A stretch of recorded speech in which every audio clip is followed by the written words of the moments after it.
said last time because I have tried to make it as self-explanatory as possible, and so that there is adequate clarity, and since we are not able to hold a press conference, the meaning and the details are conveyed to the maximum extent possible. So as I just said, everywhere, as also in India, the mission is to do whatever it takes to prevent the epidemiological curve from steepening any further. Human spirit is ignited by the resolve to overcome the pandemic. It is during our darkest moments that we must focus on the light. As Mahatma Gandhi said in his famous address at Kingsley Hall, London in October 1931, and I quote Mahatma Gandhi, "In the midst of death, life persists. In the midst of untruth, truth persists. In the midst of darkness, light persists." Before I begin, I wish to place on record our gratitude to all the functionaries and personnel in the government, the private sector, banks and other financial institutions who risk their lives on a daily basis by going to work or by working from home to fight the pandemic by keeping essential services fully operational. Our deepest appreciation goes out to doctors, healthcare and medical staff, police and law enforcement agencies who are at the front line. In the RBI, I would like to specially commend and thank our team of 150 officers, staff and service providers who are in quarantine away from their families and are at work 24/7 to keep essential services such as currency in circulation, retail and wholesale payments and settlement systems, reserve management, financial markets, liquidity management, financial regulation and supervision, and a host of other services available so that the nation may survive COVID-19. Banks and financial institutions have risen to the occasion and have ensured normal functioning. Their efforts are praiseworthy. I would like to thank my colleagues in the Reserve Bank of India who set aside personal health concerns and joined me in fashioning the array of measures taken by the RBI in the context of COVID-19. I also thank our teams for their intellectual support, analytical work and logistical arrangements. I would first like to highlight or give our assessment of the current economic situation. Since March 27, 2020, when I spoke to you last, the macroeconomic and financial landscape has deteriorated precipitously in some areas, but light still shines through bravely in some others. On April 14, the IMF released its global growth projections, revealing that in 2020, global economy is expected to plunge into the worst recession since the Great Depression, far worse than what had happened during the global financial crisis. The IMF's economic counselor has named it the Great Lockdown, estimating the cumulative loss to global GDP over 2020 and 21 at around $9 trillion, which is greater than the economies of Japan and Germany combined. Within this downturn, the projections are replete with even sharper declines in output in various countries. India is among the handful of countries that is projected to cling on somewhat tenuously to positive growth at 1.9%. In fact, this is the highest growth rate among the G20 economies as estimated by the IMF. The World Trade Organization sees world merchandise trade contracting by as much as 13 to 32%. I repeat, 13 to 32% in 2020. Global financial markets remain volatile and emerging market economies are grappling with capital flows and volatile exchange rates. Crude oil prices remain in a state of flux despite the agreement on production cuts by OPEC plus countries. For 2021, the IMF projects sizable V-shaped recoveries, close to 9 percentage points for the global GDP. India is expected to post a sharp turnaround and resume its pre-COVID, pre-slowdown trajectory by growing at 7.4% in 2021-22. Over the last 3 weeks, there have been a few data releases on domestic developments, but they are too disjointed to allow a comprehensive assessment of the state of economy. Yet, there are a few slivers of brightness among the encircling gloom. In my statement of March 27, I had referred to continuing resilience of agriculture and allied activities on the back of all-time highs in production of food grains and horticulture, with huge buffer stocks of rice and wheat far in excess of the buffer norms. By April 10, pre-monsoon Kharif sowing had begun strongly, with acreage of paddy, which as you know is the principal Kharif crop, up by 37% in comparison with the last season, that is in comparison with the Kharif of 2019. States such as West Bengal, Telangana, Odisha, Assam, Karnataka and Chhattisgarh are leading in sowing activity despite the lockdown. On April 15, the India Meteorological Department IMD forecast a normal southwest monsoon for 2020 season, with rainfall expected to be 100% of the long period average. These are early developments and they bode well for our rural demand, supported as they are by accelerating fertilizer production, which was noticed up to February 2020. The robust growth of 21.3% in tractor sales up to February 2020 as against a contraction of 0.5% in the corresponding period of the previous year may provide an offset to farm labor shortage on account of the lockdown. In other production sectors, the situation is more somber. On April 9, the Index of Industrial Production for February was released, showing that industrial output accelerated to its highest rate in 7 months. The impact of COVID-19 is not yet captured in these prints. So therefore, there is no reason to get misled by the IIP data which was released up to February, because the impact of COVID-19 comes thereafter. More tellingly, however, the revival in electricity generation, a coincident indicator of demand that had commenced from January 2020, has been halted by a sharp fall in daily demand in the range of 25 to 30% after the lockdown announcement on March 25th. Automobile production and sales, port freight traffic declined sharply in March, as recently released data indicates. The Manufacturing Purchasing Managers Index, that is PMI, for March 2020, which was released on April 2, was the lowest in last 4 months. Notably, suppliers' delivery time lengthened for the first time in 5 months, indicating supply disruptions. The April 6 release showed that services PMI declined into contraction in March 2020, pulled down by a sharp downturn in export business, new domestic orders and employment. In the external sector, the contraction in exports in March 2020 at minus 34.6% has turned out to be much more severe than during the global financial crisis. However, amidst all this, the level of foreign exchange reserves which we have continue to be robust at US dollar 476.5 billion on April 10th, equivalent to 11.8 months of imports. Turning to the status of banking operations since the nationwide lockdown was imposed by the Government of India, the RBI has taken a number of steps to ensure normal business functioning by the entire banking sector. As a result, payment infrastructure is running seamlessly.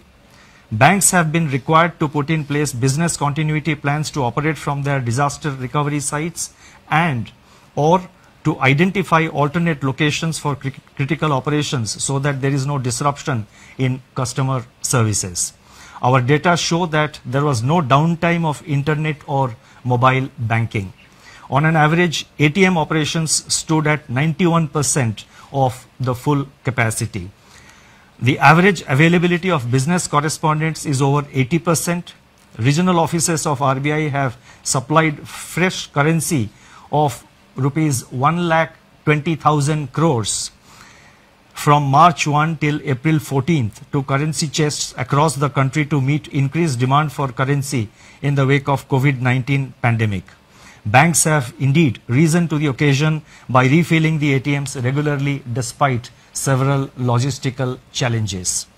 In my statement of March 27, I had indicated that together with the measures announced on March 27, the RBI's liquidity injection was about 3.2% of GDP since February 2020 MPC meeting. And as you would recall, the February MPC meeting, the announcements were made, if I recall correctly, on 6th of February. So from 6th February 2020 till March 27th, including the announcement made on March 27th, RBI had injected liquidity of an amount equivalent to 3.2% of our GDP. Since then, that is since March 27th, surplus liquidity in the banking system has increased sharply in the wake of sustained government spending. Systemic liquidity surplus as reflected in net absorptions. I am talking about net absorptions, that is the difference between the taking into account both the reverse repo and the repo. So therefore, the systemic liquidity surplus as reflected in net absorptions under the LAF averaged at about rupees 4.36 lakh crore during the period March 27th to April 14, 2020.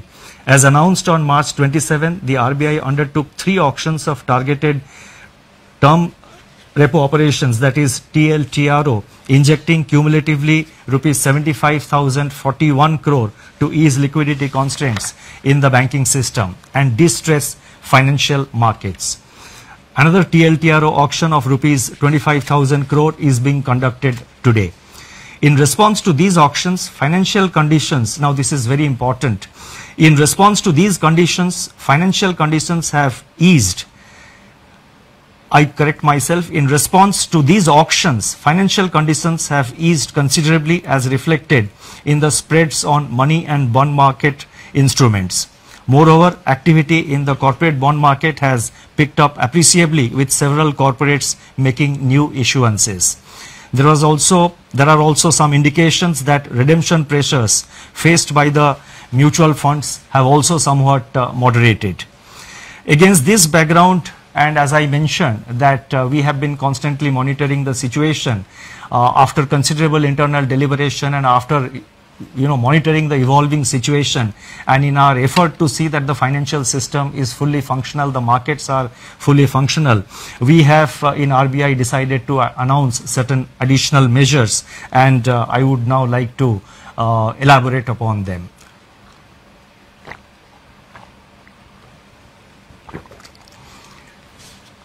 Against this backdrop and based on our continuing assessment of the macroeconomic situation and financial market conditions, we propose to take further measures with the following objectives. 1. To maintain adequate liquidity in the system and its constituents in the face of COVID-19 related dislocations. 2. Facilitate and incentivize bank credit flows. 3. Ease the financial stress. And 4. Enable the formal functioning of markets. The first set of measures relate to liquidity management. The RBI has moved in a calibrated fashion to ensure conducive financial conditions and normalcy in the functioning of financial markets and institutions. The initial efforts to provide adequate system level liquidity are reflected in sizable net absorptions under the reverse repo operations. With this achieved, the RBI has undertaken measures to target liquidity provision to sectors and entities which are experiencing liquidity constraints and or hindrances to market access. That is, they have a difficulty in accessing the market and they have difficulty of having adequate liquidity with them. LTROs, that is long-term repo operations, which we have undertaken. So these were meant to ensure adequate liquidity at longer end of the curve, longer end of the yield curve. Exemptions from the cash reserve ratio for equivalent incremental credit disbursed by banks as loans in certain select areas and targeted LTROs or TLTROs fall in this category. In this category or in this class and sector specific measures. It is observed that deployment of TLTRO funds so far has largely been to bonds issued by public sector entities and large corporates, especially in primary issuances. The disruptions caused by COVID-19 have, however, more severely impacted small and mid-sized corporates, including NBFCs and MFIs, in terms of their access to liquidity.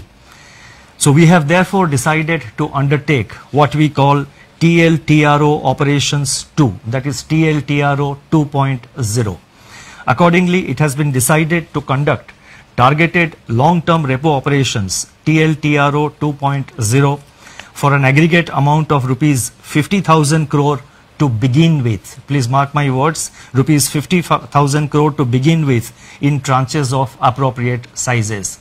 Based on our assessment of the evolving situation and based on the pattern of utilization of this 50,000 crore by the market and in the market, it is always open for RBI to step up this amount beyond 50,000 crores as per requirement or as may be necessary, to see that various segments of the market, various segments of the, the MFIs, the NBFCs and other institutions, in terms of liquidity, they remain well lubricated. The funds availed by the banks under TLTRO 2.0 should be invested in investment grade bonds, commercial paper and non-convertible debentures of NBFCs, with at least 50% of the total amount availed going to small and mid-sized NBFCs and MFIs. So therefore, the emphasis will be to see that there is adequate flow to the mid-size and the small NBFCs as well as to the MFIs. The guidelines in this regard will spell out the relevant details. These investments have to be made within 1 month of the availment of liquidity from RBI, as in the case of the earlier TLTRO auctions which have been conducted so far. Investments made by banks under this facility will be classified as held to maturity HTM, even in excess of 25% of total investment permitted to be included in HTM portfolio. Exposures under this facility are also not to be reckoned under the large exposure framework, and the notification for TLTRO 2.0 auction will be issued today. The next announcement relates to refinancing facilities for all India financial institutions like NABARD, SIDBI and the National Housing Bank. All India financial institutions such as NABARD, SIDBI and National Housing Bank play an important role in meeting the long-term funding requirements of agriculture and the rural sector, small industries, housing finance companies, MFIs and NBFCs.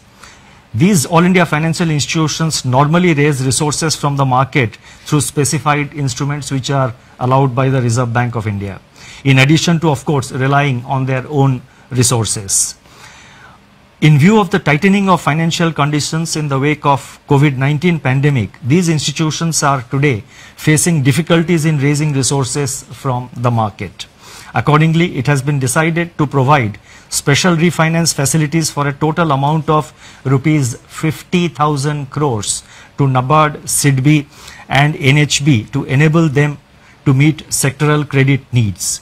This will comprise of rupees 25,000 crore to NABARD for refinancing regional rural banks, that is RRBs and cooperative banks and microfinancial institutions. Rupees 15,000 crore will flow to SIDBI for on-lending and refinancing, and as you know, SIDBI will be lending this money to, by way of providing refinance to scheduled commercial banks as well as to other financial entities, NBFCs, MFIs, etc., who sanction loans to the MSME segment of the economy. And NHB will be allotted rupees 10,000 crore for supporting housing finance companies, HFCs. Now these amounts which I announced, that is totally 50,000 crore, of which 25,000 crore goes to NABARD, 15,000 crore goes to SIDBI and 10,000 crore goes to NHB. These amounts have been determined and decided in consultation with these institutions. Should there be additional requirement by these institutions, and again depending on and based on the actual utilization of resources provided, funds provided by the liquidity provided by the RBI, if there is a further requirement, the RBI will assess the situation, review it and take further measures to step up this level of liquidity support. Advances under this facility will be charged at RBI's policy repo rate at the time of availment. So these institutions get it today as per the repo rate, which is 4.4%.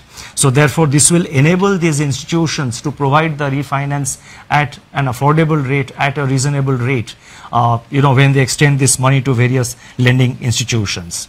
The next announcement, and this is very important, relates to the LAF, Liquidity Adjustment Facility, and this relates to fixed rate reverse repo rate. That is the reverse repo rate. As I have mentioned earlier, the surplus liquidity in the banking system has risen significantly in the wake of government spending and the various liquidity enhancing measures undertaken by the RBI. On April 15, the amount observed under reverse repo operations was 6.9 lakh crore. Earlier, what I had given about the system liquidity, that was net. That is the difference between the repo and the reverse repo. What I am now saying is one way of flow at the end of every day, how much flows from the system into the RBI through the reverse repo window. That has been in the order of, on April 15th, the RBI absorbed rupees 6.9 lakh crore through the reverse repo window. So that much of surplus was available with the system. Now, in order to encourage the banks to deploy these surplus funds in investments and loans in productive sectors of the economy, it has been decided to reduce the fixed rate reverse repo rate under the liquidity adjustment facility by 25 basis points from 4% to 3.75% with immediate effect. So I repeat, the reverse repo rate is being reduced by 25 basis points from 4% to 3.75%. The policy repo rate, however, remains unchanged at 4.4% because that is a matter which is decided by the MPC, and also the marginal standing facility rate and bank rate, they also remain unchanged at 4.65%. The next announcement relates to ways and means advances for states. On 1st April 2020, RBI had announced an increase in the ways and means advances limit, WMA limit of states by 30%. It has now been decided to increase the WMA limit of states by 60% over and above the level as on March 31st, 2020 to provide greater comfort to the states for undertaking COVID containment and mitigation efforts, and also to plan their market borrowing programs better.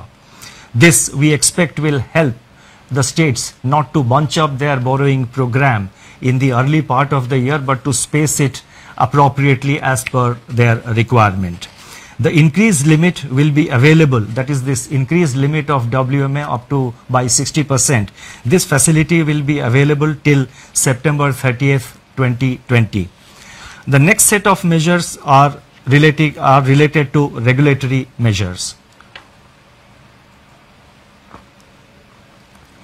On March 27, 2020, the Reserve Bank had announced certain regulatory measures to mitigate the burden of debt servicing brought about by disruptions on account of COVID-19 and to ensure the continuity of viable businesses. Based on a review of rapidly evolving situation and consistent with globally coordinated action committed to by Basel Committee on Banking Supervision to alleviate the impact of COVID-19 on global banking system, additional regulatory measures are being announced today. So whatever regulatory measures we are announcing, they are consistent with the Basel guidelines. The first measure under this category of regulatory measures, they relate to asset classification. Economic activity has come to a standstill during the period of the lockdown. Now, as I go with these announcements, I request your patience because in the concluding paragraphs, in the concluding 2 or 3 paragraphs to which I will come very shortly, I have attempted to give some kind of a forward guidance on certain aspects, so I request your patience. I repeat, economic activity has come to a standstill during the period of the lockdown with consequential lingering effects which have unambiguously affected the cash flows of households and businesses. On March 27, the Reserve Bank had permitted lending institutions to grant moratorium of 3 months on payment of the current dues falling due between 1st March and May 31st. It is recognized that the onset of COVID-19 has also exacerbated the challenges for such borrowers even to honor their commitments which have fallen due on or before February 29, 2020 in standard accounts. The Basel Committee on Banking Supervision has taken cognizance of the financial and economic impact of COVID-19 and very recently announced that the payment moratorium periods, public or granted by banks on a voluntary basis relating to COVID-19 outbreak, can be excluded by banks from the number of days past due in respect of NPA recognition. Therefore, it has been decided that in respect of all accounts for which lending institutions decide to grant moratorium or deferment and which were standard as on 1st March 2020, the 90-day NPA norm shall exclude the moratorium period. That is, there would be an asset classification standstill for all such accounts from 1st March to 31st May 2020. NBFCs which are required to comply with Indian accounting standards Ind AS may be guided by the guidelines duly approved by their boards and as per the provisions and as per the advisories of the Institute of Chartered Accountants of India in recognition of impairments. In other words, NBFCs do have the flexibility under the prescribed accounting standards to consider such relief to their borrowers. At the same time, we are cognizant of risk build-up in banks' balance sheets on account of firm-level stress and delays in recoveries. With the objective of ensuring that banks maintain sufficient buffers and remain adequately provisioned to meet future challenges, they will have to maintain a higher provision of 10% on all such accounts under the standstill, spread over 2 quarters, that is March, that is the quarter ending March 2020 and June 2020. These provisions can be adjusted later on against the provisioning requirements for actual slippages in such accounts. You see, while we are announcing certain forbearances, etc., for the banks, Reserve Bank as the regulator of the banking system has to ensure that our banks remain financially healthy over a period of time and in the long term. So therefore, while announcing certain prudential relaxations, we have to necessarily see that the banking system also remains healthy. So therefore, we have required them to make certain provisions, and in any case, we are saying that these provisions can be adjusted later on against provisioning requirements for actual slippages. Only if if the slippage doesn't arise, then the banks have adequate flexibility to sort of deal with appropriately deal with it in their accounts. The next announcement relates to extension of resolution timeline. Under RBI's Prudential Framework of Resolution of Stressed Assets, dated June 7, 2019, in the case of large accounts under default, scheduled commercial banks, all India financial institutions, NBFCs which are non-deposit taking but systemically important, and deposit taking NBFCs are currently required to hold an additional provision of 20% if a resolution plan has not been completed within 210 days from the date of such default. Recognizing the challenges to the resolution of stressed assets in the current volatile environment, it has been decided that the period of resolution plan shall be extended by 90 days. The details of this announcement will, of course, be spelled out in the circular which will be issued. The next announcement relates to distribution of dividend. It is imperative that banks conserve capital to retain their capacity to support the economy and absorb losses in an environment of heightened uncertainty. It has therefore been decided that in view of the COVID-19 related economic shock, scheduled commercial banks and cooperative banks shall not make any further dividend payouts from profits pertaining to the financial year ended 31st March 2020 until further instructions. This restriction shall, however, be reviewed on the basis of the financial position of banks for the quarter ending September 30, 2020. The next announcement relates to LCR, Liquidity Coverage Ratio. The Reserve Bank, and this is this is a norm which has been prescribed for the banks, as you would know. Reserve Bank has been proactively taking measures to address systemic liquidity issues through a slew of monetary and market operations. In order to ease the liquidity position at the level of individual institutions, the LCR requirement for scheduled commercial banks we have now decided that the LCR requirement of scheduled commercial banks will be brought down from, it is being brought down from 100% to 80% with immediate effect. I repeat, LCR requirement is being brought down from 100% to 80% with immediate effect. The requirement shall be gradually, however, restored back in two phases, 90% by 1st October 2020 and 100% by 1st April 2021. The next announcement relates to NBFC loans to commercial real estate projects. In terms of extant guidelines for banks, the date for commencement of commercial operations, DCCO, in respect of loans to commercial real estate projects delayed for reasons beyond the control of promoters can be extended by additional 1 year over and above the 1 year extension permitted in the normal course without treating the same as restructuring. And restructuring, as you know, would obviously have implications for asset classification. It has now been decided to extend a similar treatment to loans given by NBFCs to commercial real estate.